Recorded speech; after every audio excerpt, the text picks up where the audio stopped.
I think the Bills will win this game, and that's all the games we have here in Week 11. There's going to be a lot of entertaining games. I'm sure a lot of high scoring, close games, high stake games that we have here in Week 11. So make sure to check out as many games as you can. I assure you guys, you're not going to want to miss a lot of this action that we're going to have over the weekend. But we do have a couple more topics to get to. We're going to continue to talk about Deion Sanders. We mentioned him yesterday in regards to his son getting drafted, but could Deion tag along and also be drafted along with his son to whatever team ends up getting Shedeur Sanders? I'll explain what I mean by that and the rumors swirling around Deion and the NFL after our next break. You're listening to the GSMC Chip Shot Football Podcast.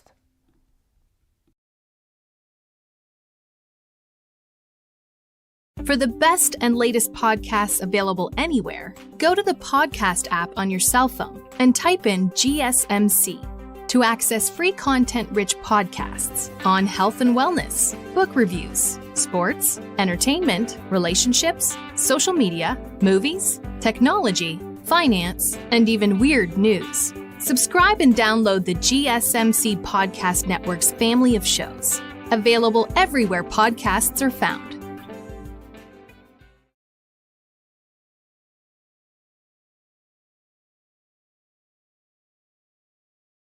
Back here now quickly to discuss our next topic, sort of a continuation of what we discussed yesterday in regards to not necessarily just directly the NFL, but something that will affect the NFL at least at the earliest next year. Because yesterday we talked about Deion Sanders and we discussed the draft and how he could affect where his son could go. You know, he's going to be very involved in trying to make sure that Shedeur Sanders gets to a place, a system where he can grow, he can develop, and it's best for him, not just get drafted to the worst team possible, potentially, if he goes number one or something like that, and really being just another one of these stories where he's mismanaged and it's just a complete disaster, right? Deion Sanders is not going to let that happen, and not only his son, but also Travis Hunter. He made sure to say that he's gonna, be involved, behind the scenes, making sure they go to the appropriate situations in the NFL. What we didn't mention, though, was Deion Sanders himself potentially also going along with his son to wherever he gets drafted as maybe the new head coach for any one of these teams that could be in position to get Shedeur Sanders. And what Deion's done at Colorado, firstly, is nothing short of, remarkable. It's nothing short of just great, excellent work that he's done there, right? Because to take a one-win Colorado team to now potentially winning the Big 12 and being maybe in the college football playoffs if things fall their way and they get a little bit of help, it's a remarkable, just change of pace from one year to the next and how good they've become, the development that he's made with some of the players and his coaching staff and everything like that. I'll never forget what he said, during the first year where things, kind of fell off towards the end. And he spoke in the media and he said, essentially, like, you better get me right now. Like, you better get your shots in now because the next few years I'm going to get better and it's going to be a lot harder to try and get these shots on me. And he wasn't lying. He wasn't lying because right now I believe they're 7-2 or 6-2 as of right now. And he's done a remarkable job, not just in terms of the football field, but the culture and the program and everything he brings with being Deion Sanders, obviously, as well as doing an excellent job is huge for that school. So that's, great that he's done that at the college level. But this kind of started to pick up a little bit of heat when yesterday on ESPN during one of their shows, they brought up the possibility yesterday through some of the reports or through some of the hearsay they might be listening to that it could be a situation where, we're not just bringing this up because it's just been pulled out of thin air, like, oh, maybe, like, what if this happened? It has been a subject of discussion, just, loose discussion of, like, what would Deion be in, a situation where he comes with Shedeur Sanders to a situation where both of them come, Shedeur's drafted there as well. It has been brought up, I believe, in some scenarios within the NFL, right? It doesn't mean nothing's going to happen or anyone's actually thinking of doing it. It's just been brought up as a possibility. And it is noteworthy, I believe, just because it's been brought up, in NFL sort of related discussions, not just, guys on TV talking about it. They do talk about it, but it's because they do hear it from, sources coming from the NFL, obviously. So, we look at the teams that could be involved now, right? If this could ever develop into anything, what teams would be in position, right? If we think of Shedeur, and I guess we throw Travis Hunter in here as well, too, they're both going in the top 10. There's no way they don't. So, right now, looking at the teams in the top 10 in order, the number one overall pick right now would go to Jacksonville. Then it would be the New York Giants. Then it would be the Las Vegas Raiders. Then it would be the Titans. Then the Cleveland Browns. Then the Carolina Panthers. The Saints. The Patriots at 8. The Jets at 9. And the Dallas Cowboys at 10. That's the top 10 as of right now on Friday. If the season ended today, right, those would be the top 10 teams in the draft. And really, to kind of get this into a place where it could ever be possible, I would, point out that Shedeur fits most of these teams that need a quarterback, but Deion also, one of the most important factors, going back to what we talked about yesterday, would be that he would have to look at this organization. He would have to look at, I'm sure, the coaches and, like players involved or people involved with decision making and the system, the infrastructure, like he put it yesterday. He would have to look at that from a, I guess, father standpoint or coach standpoint and kind of sign off on it. As, as ridiculous as some people might think that is, he made sure to say, right, how we started all of this, that he was going to make sure Shedeur and Travis ended up in where he thought it would be best fit for them to continue their development. So even if Shedeur fits most of these teams that need a quarterback, Deion would still have to be on board. And what's interesting too is how many of these teams not only, need a quarterback, but also how many of them need a head coach. And I don't know which would be willing to take a big jump like that with Deion Sanders, and which team would seriously consider bringing in Deion after about 2 seasons there in college as a coach and, just make him an NFL coach right away. It's not something we completely not seen before. We've seen it with Cliff Kingsbury, Matt Rule, Urban Meyer. Not the greatest job, probably one of the worst jobs, but it's happened nonetheless. You look at Jim Harbaugh too, just this year. Different just because Jim has been an NFL coach and he has played in the NFL, but with Deion too, it's a little bit unique just because yes, he would fit the mold of a Cliff Kingsbury or Matt Rule where, no NFL coaching experience, but I think he would also relate to Jim Harbaugh because Jim did play in the NFL. Definitely not the same success that Deion had or the notoriety that Deion had, but, Deion, for how, significant of a player he was and how larger than life he seemed, he would instantly garner the attention, the respect of everybody, I think. Usually when he walks into any room, any situation like that, people look at him and think, that's Deion. If he's going to talk to you about football, you're probably going to side with him on whatever he says. So, that's kind of where he brings that advantage, and he's already shown to be a leader of men, a culture builder, a guy that's going to come in, not apologize for being himself, and I think a lot of these teams need someone like that, quite honestly, but still, it would have to, first, would Deion even come if he was offered a job? He said yesterday during his interview that he loves where he's at right now, and he has said before that, barring any changes that I'm not aware of, that he has said he does prefer the college level just because he does prefer kind of nurturing and helping young men grow into men, obviously, into professionals, and then dealing with NFL players who might not be 100% committed, that are concerned about money and things like that. He would rather focus on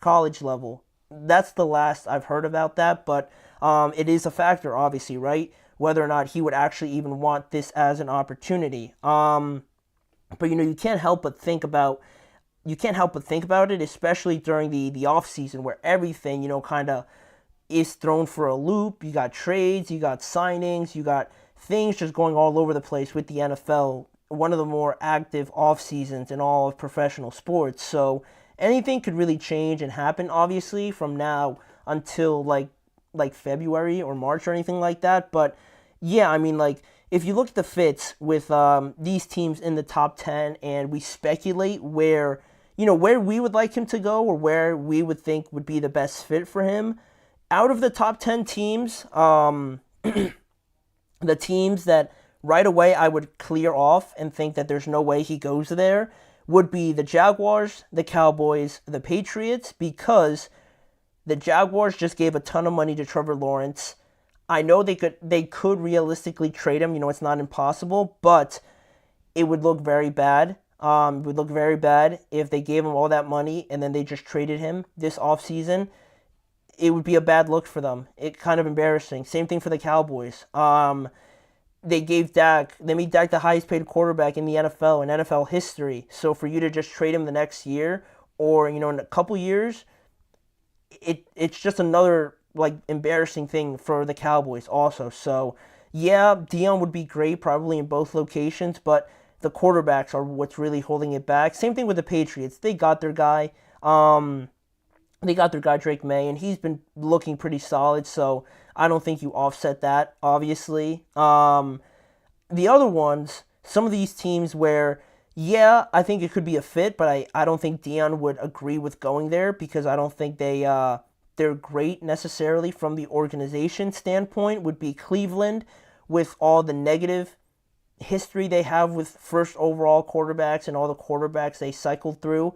Just look at Deshaun Watson as well. Maybe more so to do with him, but regardless, quarterbacks going there don't usually have the best of time. For whatever reason, I don't think Deion would agree to essentially go there. Then the Carolina Panthers, same thing. Not a lot of people like their owner, David Tepper. And the way that they've handled Bryce, obviously, doesn't endorse them very positively, so they're out of the question. The Giants, same thing. I think it's better than Cleveland and Carolina, but the Giants, Hard Knocks, how they treated Saquon, not really a fan of that. I don't think Deion would really mess around with that too much, so I think that one's unlikely. And then the Jets are a little bit on the fringe. I could kind of see it happen, but still, with the kind of just nonsense that has gone on with them, I'm not 100% confident Deion would go there. My most likely of spots would probably be the Titans, the Saints, and my number one spot where I think Deion and Shedeur, if this was ever going to be anything, would be perfect fits in, would be Las Vegas. And I like Antonio Pierce. Maybe, I don't know, if he's not going to be a head coach and they do fire him if the season doesn't get any better, maybe he could stick around as another coach, but I think Deion could fit in there as the head coach. Shedeur, Las Vegas, Deion, Las Vegas, everything would be so perfect with who they are, the attention, everything to bring to that city, and turn that whole organization around. I think it's so perfect not to happen. And what's kind of funny about this is that yesterday Deion said yesterday that he would like someone in the organization who knows, essentially what they're doing when it comes to the quarterback position and what it takes to run a successful infrastructure of an organization and really know what they're doing, obviously, right, essentially. And what Deion said when it came to what he wants from an ideal scenario is exactly that. Someone that knows what they're doing with the quarterback, but also with a successful organization, to get the best from Shedeur Sanders. And it adds on to my point about the Las Vegas Raiders, why I think that's the perfect fit. Tom Brady, the new owner, a part owner of the Las Vegas Raiders, who knows more about what to do with a quarterback, who has talked one of the most about developing quarterbacks and the problems now with quarterbacks now in the NFL and actually developing them. I don't think it's a coincidence, and this might be the conspiracy theory in me talking, but I don't think it's a coincidence. Tom part owner of the Raiders.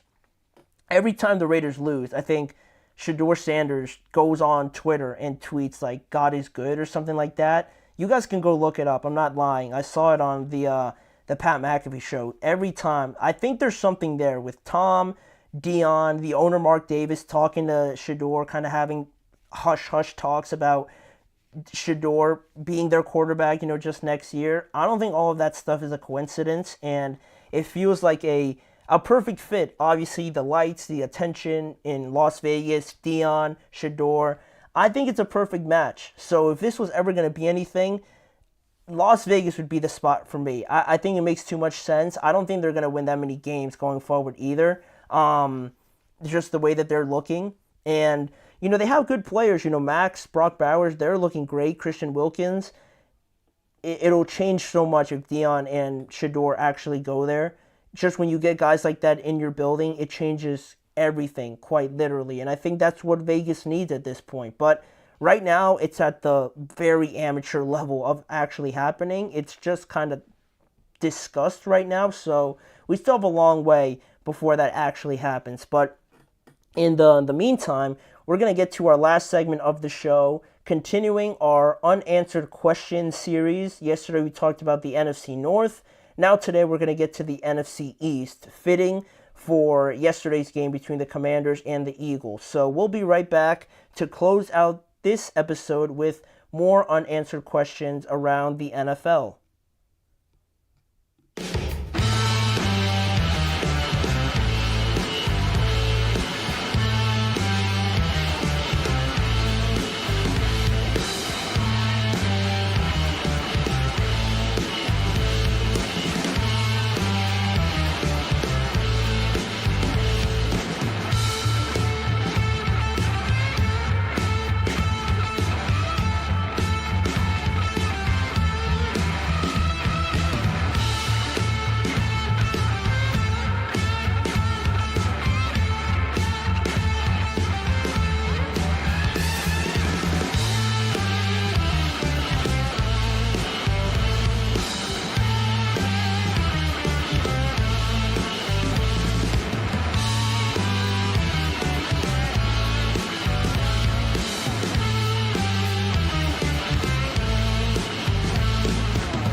Thank you guys for joining me here on the last segment of today's show. Just continuing our series from yesterday that we started it. Some more unanswered questions around the NFL, going through each division and pointing out the biggest unanswered question that remains for each team and just discussing it and how, they could address it going forward.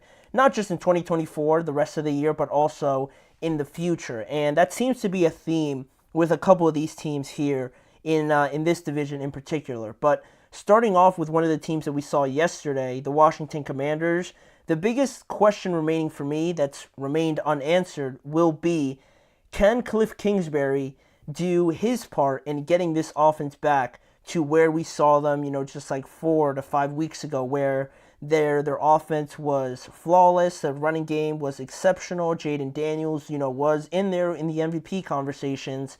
Can Cliff Kingsbury do his part to get this offense back and help his rookie quarterback as much as possible? Because we talked about their offensive struggles and Daniels, kind of slowing down right in his first year. And we talked about the losses against 3 of the top defenses in the NFL in Baltimore, Pittsburgh, Philadelphia.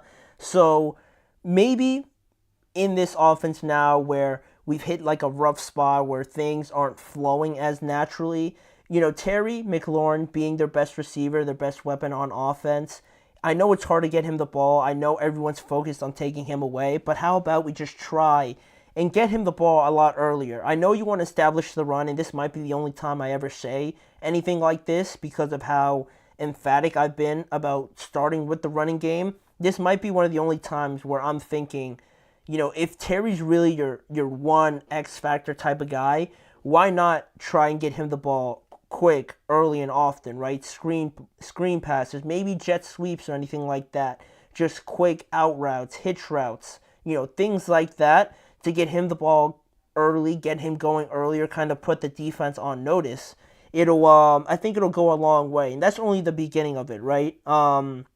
He's too good and he's too important to have a night like he did last night. And all the credit to the Eagles, but you got to get him the ball. You got to get him the ball a lot, in my opinion, right? No one's coming to help. You're not going to bring in another receiver, obviously, right?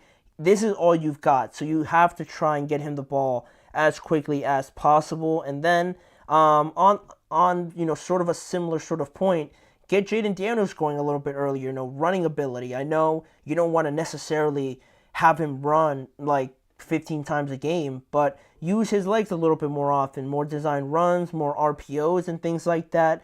Try to get that involved a little bit more, move the pocket as well to keep the defense off balance a little bit more. I think it's become a bit too stagnant over the last couple of weeks, and like I said, I like them prioritizing the running game, but I think it's just been a tad overdone a little bit, especially last game, because I saw a bunch of plays where every single play was just a handoff, and I'm thinking, all right, are they going to sprinkle in something here, like a little play action? Are they just going to pass it or just try and run the ball all night? You can't be one-dimensional. You got to sequence it a little bit, so it shouldn't make their offense, passing-wise, inept. They're too good. Jaden Daniels is too good, too accurate to be one-dimensional. So Cliff Kingsbury, has a lot of work to do to try and get this offense humming again and finding new creative ways to get this offense going again. So that's really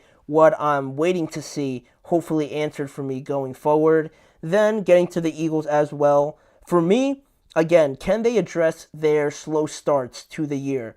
Are we going to see them address it, get better from constantly? It feels like every game they start losing, or they start by putting up like 3 or 7 points, or not double-digit points in the first half. It always seems like it's just a one-digit sort of scoreline for them in the first half. And last night, despite the win, Philadelphia continued its bad start to games. They didn't get a point until there was 19 seconds left in the first half. And although Jake Elliott did miss a couple field goals that he should make, it's happened all year. It's not just yesterday where it's this sort of like fluke scenario, right? It's happened all year where this team, if they fall behind and teams, jump on top of them and get out in front of them by a couple scores, then they become one-dimensional.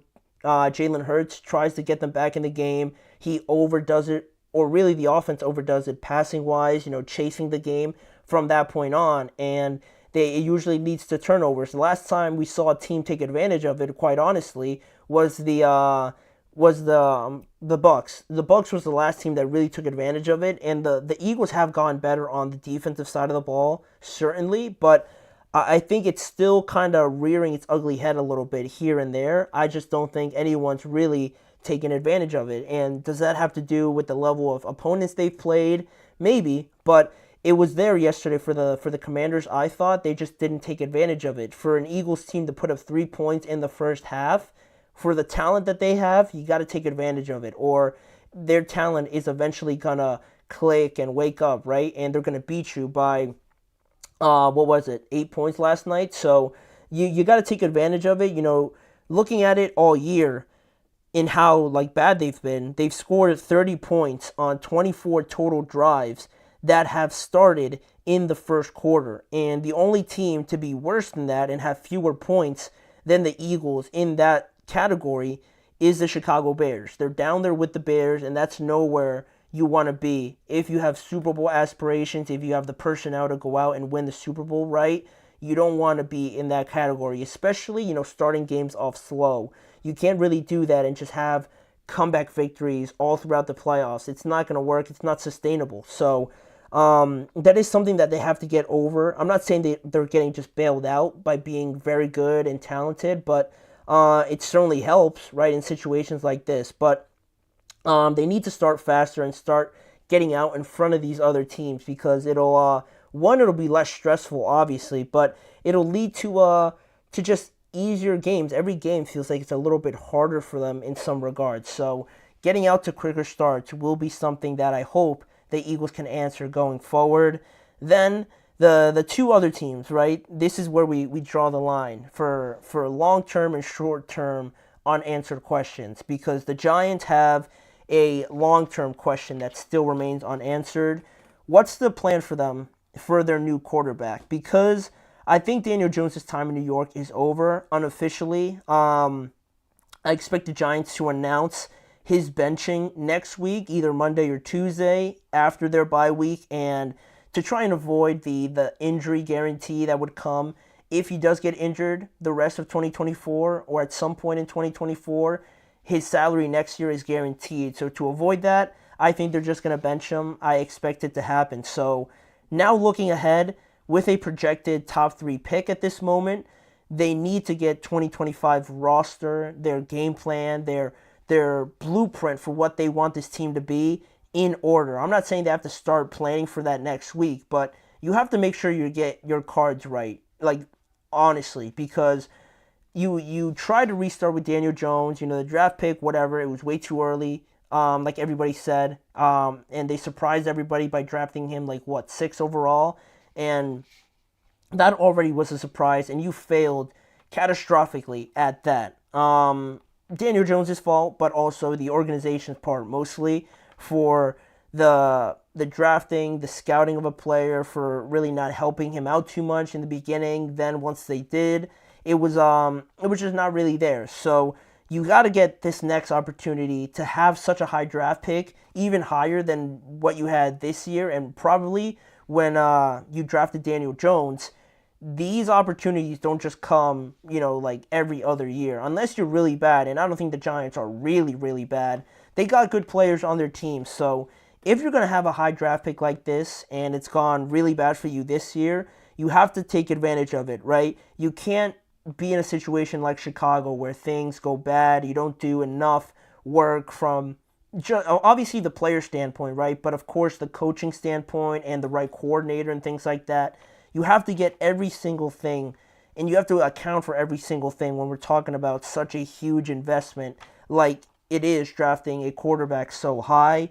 And you look at Chicago, and then you look at Washington and Denver and even New England and how they've done it. They've sort of provided a little outline for you. So how much can you take from them and try to address this problem going forward? They have a lot of decisions to make in terms of who you add, who you re-sign, and things like that. Do you address the offensive line? Do you draft another wide receiver? Do you bring in another tight end and things like this? All these things that they have to address, on top of adding, to Malik Neighbors, obviously very good, Dexter Lawrence very good, Brian Burns, Kayvon Thibodeau. They got good players. The quarterback is obviously the main piece of it all. So trying to figure that out and get that right is the most important part. So that's what I'd like to see them answer going forward. And lastly, the Dallas Cowboys. An unanswered question for me that will decide a lot for them going forward is how quickly they decide to extend Micah Parsons, or in a catastrophic alternate universe somewhere, do they not extend them, right? They're going to extend them, I feel like, but there's a universe out there where they don't. So in this universe, in reality, how quickly can they extend them, right? They still have him for his 5th-year option next year before he is a free agent in 2026. So will we see a repeat of their latest mistake, right? With waiting so long for CeeDee Lamb, waiting so long with Dak Prescott. Are they going to wait to the absolute last minute on his 5th year and maybe pay a higher price, or are they going to do it this offseason? But with that, where the Cowboys are right now, they need a lot of help. So paying Michael Parsons a lot of money earlier is what you'd think you'd want them to do, but they still have a lot of other spots that they need to address. So do you kind of hold off this time and address the other parts and then wait for Michael Parsons later next year maybe? That's a debate that they're going to have. And if you do extend Micah, like I think most people expect them to, you have the highest paid edge rusher, the highest paid receiver, and the highest paid quarterback all on your team. Is that something that spells out a winning formula, a championship level formula?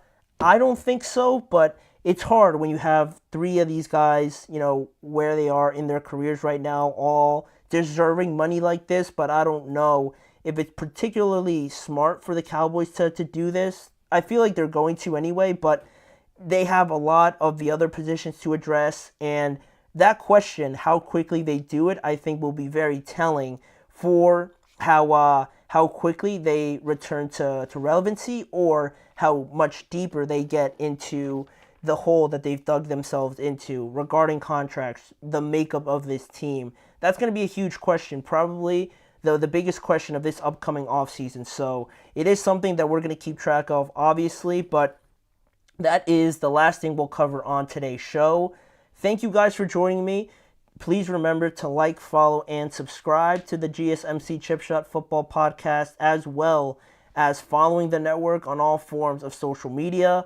If you want to see more of the show, check out the Podcast Network channel and the Sports Network channel on YouTube for more coverage around the NFL with me, Manny Maradiaga, as your host. Remember to join me each and every weekday at 6:30 p.m. Eastern Time, where we talk more about the NFL, breaking news, discussions, and everything to do with the NFL. So I hope you guys have a great weekend. Go out, watch the games this weekend. Go out and watch the Jake Paul fight tonight. That should be interesting. And come back on Monday and we'll talk about all that stuff. So I'll see you guys on Monday. Have a great weekend, and I'll see you guys next week.